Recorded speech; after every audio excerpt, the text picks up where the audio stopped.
सो दोस्तों जल्दी से पेन और पेपर निकाल लीजिए। सभी प्रश्नों के मैं आंसर आपको बताने वाला हूँ। अपने-अपने आंसर आप मिला लीजिए और कमेंट में ये ज़रूर बताइए कि आपने आज के पेपर में कितने आंसर सही किए हैं। तो सबसे पहले क्वेश्चन की बात करते हैं हम। सही विकल्प देखिए, जिन अभिक्रियाओं में ऊष्मा का अवशोषण होता है उन्हें कहते हैं। इसका करेक्ट आंसर था दोस्तों ऊष्माशोषी अभिक्रियाएँ। 7 नंबर का ऑप्शन आपका सही था। दूसरा देखिए, सोने और प्लेटिनम को गलाने वाले अम्ल का नाम क्या है? तो दोस्तों इसका आंसर आ नंबर का आपका सही था। क्या था? एक्वा रेजिया, ठीक है। अगला देखिए, किसी रासायनिक अभिक्रिया में भाग लेने वाले पदार्थ कहलाते हैं। क्या कहलाते हैं? इसका आंसर आपका था ब नंबर का ऑप्शन अभिकारक। और ये सारे क्वेश्चन दोस्तों मैंने आपको कल जो वीडियो डाला था उसमें बताए हुए थे, ठीक है। और सारे ही क्वेश्चन उसी वीडियो से फँसे हुए हैं। अब अगला देखिए, किसी रासायनिक अभिक्रिया का निर्धारण होता है, कब होता है? देखते हैं इसको। चौथा वाला, अवस्था परिवर्तन में, रंग परिवर्तन में, तापमान परिवर्तन में, उपरोक्त सभी। तो इसका आंसर था उपरोक्त सभी, ठीक है।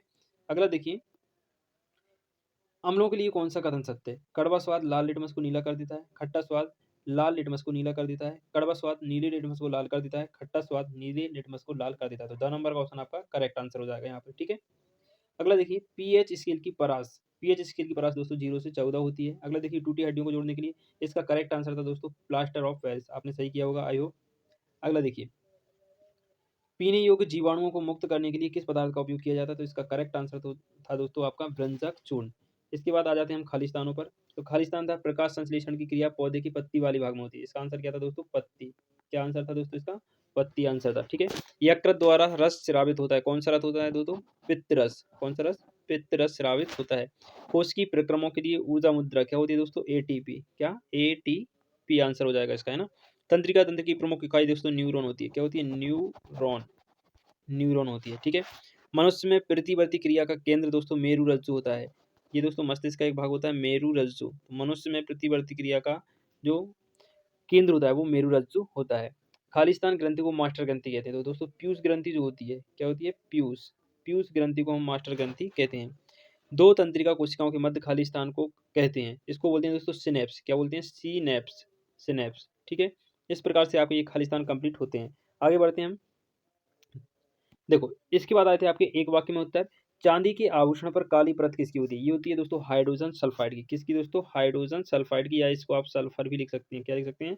सल्फर, ठीक है ना। धावन सोडे का एक उपयोग लिखिए। ये तो आपको पता ही होगा, है ना, कपड़े धोने के काम में आता है और भी बहुत सारे इसके यूज होती हैं, तो आप इसको आराम से लिख सकते थे। अगला था दोस्तों, मनुष्य के रक्त में पाए जाने वाले श्वसन वर्णक का नाम लिखिए। इसका दोस्तों आंसर था हीमोग्लोबिन। क्या नाम, क्या आंसर था? हीमोग्लोबिन, ठीक है। अगला देखिए, मनुष्य में पाए जाने वाले तरल संयोजी ऊतक का नाम दोस्तों ब्लड। ब्लड यानी कि रक्त। जो रक्त होता है वही मनुष्य का तरल संयोजी ऊतक होता है। मनुष्य के शरीर में आयोडीन की कमी से कौन सा रोग होता है? ये सभी जानते हैं आप, घेंगा रोग होता है। कौन सा दोस्तों? घेंगा रोग होता है। घेंगा रोग होता है, ठीक है। अगला देखिए, एक आपतित किरण समतल दर्पण पर 30 डिग्री का आपतित कोण बनाती है, तो परावर्तन कोण। परावर्तन कोण भी दोस्तों कितना होगा? 30 डिग्री होगा, क्योंकि आपतन कोण और परावर्तन कोण आपस में कैसे होते हैं? बराबर होते हैं, ठीक है। तो ये हमारे दोस्तों एक वाक्य में उत्तर यहाँ पर कंप्लीट होते हैं। अब आती हैं हमारी सही जोड़ियाँ, तो उनको और देख लेते हैं। देखिए, सही जोड़ियाँ आई थी दोस्तों डायप्टर। डायप्टर क्या होता है? लेंस की क्षमता मापने का एक इकाई होती है डायप्टर, ठीक है। उत्तल लेंस। उत्तल लेंस बीच में मोटा होता है और किनारों पर पतला होता है, ठीक है। तो इसका बी वाला आंसर सही हो जाएगा। अगला आता है दोस्तों, अवतल लेंस की क्षमता हमेशा ऋणात्मक होती है ना। समतल दर्पण चेहरा दिखने के काम में आता है। एक सरल रेखीय पथ ये प्रकाश किरण होती है दोस्तों। गोलीय परावर्तक पृष्ठ गोलीय दर्पण होता है। नेत्र रोग कम प्रकाश में धुंधला दिखाई देता है। टिंडल प्रभाव दोस्तों हमारा हो जाएगा प्रकीर्णन। तो इस प्रकार आपकी ये सही जोड़ियां थी। अब दोस्तों कमेंट करके मुझे ये जरूर बताइए कि आपने 30 में से कितने ऑब्जेक्टिव सही किए और कितने गलत किए। तो आज की वीडियो में दोस्तों हमने क्लास 10th साइंस का जो आज पेपर आया था उसका पूरा सॉल्यूशन आपको दे दिया है। वीडियो कैसी लगी कमेंट में ज़रूर बताएं। कितने क्वेश्चन आपने सही गलत किए ये भी ज़रूर बताएं। नेक्स्ट वीडियो में आपसे जल्दी मिलेंगे, तब तक के लिए खुश रहिए, मस्त रहिए।